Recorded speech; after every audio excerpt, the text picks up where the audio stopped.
ya, sehingga pilihannya adalah 0 1 0 0 1 0. Yang di atas kita tambah bit 0, ini di bawah ini kita tambah bit 1.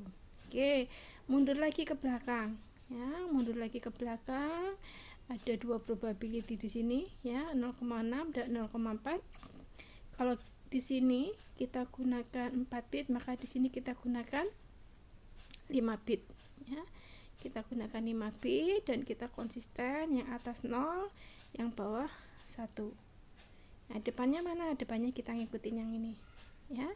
Jadi 0 1 0 1 ditambahin 0 di atas, ditambahin 0 yang di bawah.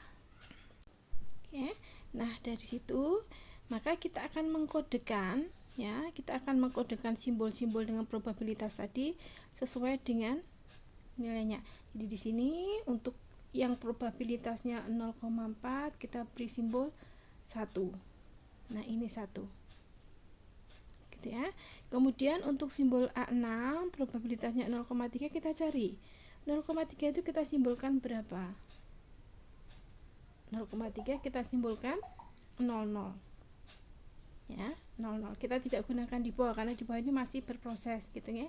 Nah, ini yang sudah berhenti berproses ya. Jadi 0,3 ya. Jadi simbol A6 yang probabilitasnya 0,3 kita kodekan dengan 00.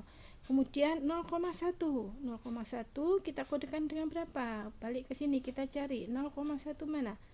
Ini 0,1. Kita simbolkan dengan 011. Nah, 011. Ya. Oke, 011. Kemudian untuk yang A4 ya, A4 itu probabilitasnya juga 0,1 gitu ya. Kita simbolkan dengan berapa? Kita simbolkan dengan ini. Ya. Oke. Kenapa ini 011 dan kenapa ini 0,01? Kenapa susunannya dia turun ke bawah? Nah, karena 0,1 ini kan aslinya dari A1 gitu ya. Oke. Jadi posisinya sebenarnya dia di atas dibanding A4 gitu ya. Oke. Oke, sehingga yang diproses selanjutnya adalah yang di sini. Oke, 0,11 untuk simbol A1. Kemudian untuk simbol A4 ya. Untuk simbol A4 probabilitasnya 0,1. Selanjutnya nah kita gunakan di sini ya. 0100. Kemudian A3 kita simbolkan. Nah, ini sudah ya 01010. Kemudian A5. Kemudian A5 kita simbolkan ya dengan 01011. Nah, jadi kita lihat simbol-simbol tadi itu dikodekan dalam bit dengan panjang bit yang berbeda-beda. Ya. Sekali lagi, kalau dalam image, simbol ini akan merepresentasikan level intensitas dari citra. Ya. Nah, ini yang kita lakukan. Oke.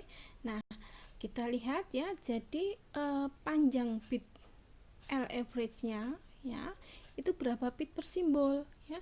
Kita tahu tadi bahwa image dengan kemunculan probability 0,4 ya, itu 1 ya. Kemudian 1 kali gitu ya. Jadi misalkan ada image, kemudian warna dengan level 20 itu muncul 1 kali gitu ya. Oke. Kemudian ini kita kalikan, jadi ini kita kalikan probabilitas ya dengan panjang bitnya ya, yang muncul dengan probabilitas 0,4 dia akan muncul dengan 1 bit ya, maka dikalikan 1. Kemudian yang 0,3 itu akan muncul dengan 2 bit ya. Kemudian 0,1 itu 3 bit. Kemudian 0,1 lagi ya, karena ada 6 simbol itu ada 4 bit. Kemudian ini 5 bit dan yang ini juga 5 bit. Nah, ini kalau kita jumlah maka kita dapatkan 2,2 bit per simbol ya. Jadi setiap simbol kalau di rata-rata itu banyaknya adalah sebesar 2,2 bit gitu ya. Jadi kalau misalkan image ya, ini kita berbicara tentang image, misalkan image-nya adalah 10 kali 10 berarti 100 pixel gitu ya.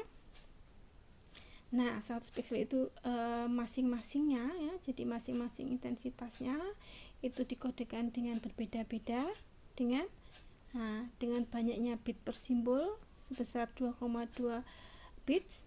Nah, kita akan melihat perbedaan apabila misalkan lebih probabilitas yang kemunculannya banyak dan probabilitasnya kurang sedikit, itu dikodekan dengan berbeda-beda gitu ya, berbeda-beda panjangnya bit, maka kita tidak membutuhkan 100 kali panjang bit yang sama. Jadi misalkan saya gunakan satu nilai intensitas itu sebesar 4 bit. Nah, kalau dengan seperti itu, maka kan kita membutuhkan bit untuk menyimpan data tadi 10 kali 10 100 ya, dikalikan 400 bit gitu ya.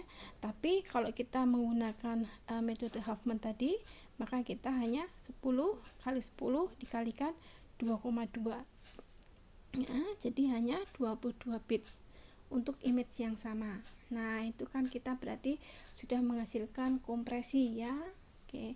Kemudian dan ini kalau kita hitung entropinya ya, entropi dari citra tadi, entropinya adalah sebesar 2,14 bit per simbol ya. Ini sangat dekat dengan hasil pengkodean kita, maka pengkodean kita dinamakan pengkodean yang optimal ya.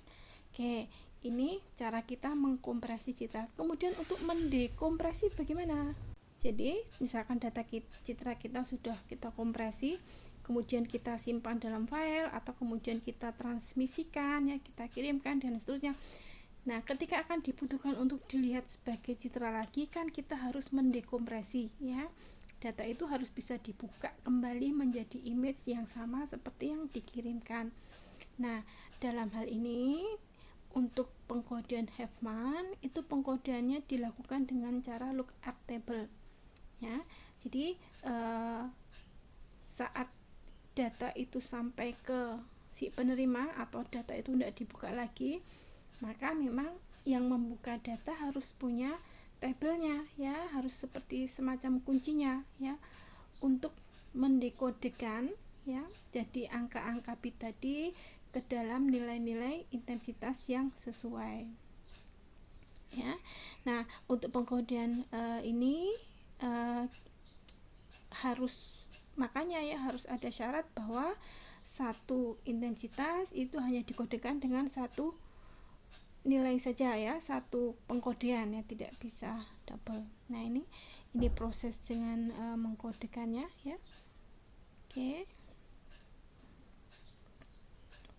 Ya, jadi karena uniquely decodable, maka dia dimulai dari angka 0, 1, 0, 01 tidak ada ya. Jadi cara mengkodekannya kalau yang saya lakukan dulu ya, jadi 0 tidak ada, yang 0 masih ada 1 di belakangnya, 0, 1, 0, 1 dan seterusnya ya. Itu kemudian kita cari di tabelnya.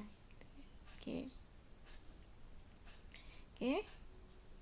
Jadi 01, 01, 1, 01, 01, 0 itu A2 ya, ini sudah punya tabelnya. Kemudian 011 itu A1 ya, kemudian 1 itu tadi A2, kemudian 1 itu berarti A2, kemudian kalau 00 ini berarti A6. Nah, seperti itu ya. Oke, coba kita lihat. Nah, ya di sini. Oke. Nah, itu adalah contoh teknik kompresi lossless dengan menggunakan metode Huffman. Oke. Nah, mungkin ada catatan, ini sekedar logaritmik pangkat 2 itu bagaimana kalau nggak punya misalkan kalkulator yang menghitung logaritmik pangkat 2, kita bisa cari dengan ini. Oke. Untuk pengkodean Huffman ini perlu dicatat. Oke, maaf terputus. Nah, untuk pengkodean ini ya, jadi pengkodean Huffman tidak akan memberikan hasil yang kompresi yang tinggi untuk citra di mana probabilitas kemunculan tiap nilai Gray levelnya hampir sama. Ya. Jadi karena probabilitasnya hampir sama ya percuma juga ya kita melakukan pengkodean Huffman ini. Nah, Karena untuk penggunaan Huffman ini akan berhasil atau akan memberikan rasio kompresi yang tinggi apabila apa? Apabila probabilitasnya itu tidak sama ya, ada yang sering sekali muncul, ada yang jarang sekali muncul ya.